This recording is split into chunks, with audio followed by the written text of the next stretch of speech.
Për subjektet që disponojnë tepritës kreditore të TVSH-s, legjislacioni parashikon që mund të zbritet nga kjo tepritës detyrimi. A mendoni se është e drejtë kjo procedurë?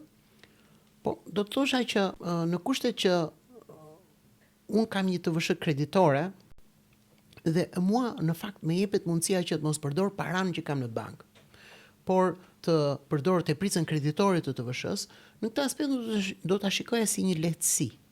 Pra, unë që kam TVSH kreditore, e di shumë mirë që zbres nga kjo TVSH kreditore dhe kam paranë time në bankë. Në një farë mënyrë kjo është një farë favorizimi që bëhet këtyre me tepritës kreditore. Megjithatë, duhet parë arsyeja pse është tepritësa kreditore. Ligji për procedurat tatimore parashikon shumë mirë se çfarë ndodh me zbritjen e tepritës kreditore. Pra, edhe nëse ne kemi këtë tepritës kreditore të TVSH-s pa drejt dhe kemi përfituar nga kjo, kuptohet në një moment të ardhshëm administrata tatimore parashikon vendosjen e penaliteteve për uljen e tepritës kreditore si rezultat i rimbursimit. Por, në fakt, konsiderohet si diçka pozitive. Do kemi parasysh që nuk zbriten detyrimet e sigurimeve, ato janë më vete dhe kjo është për të theksuar,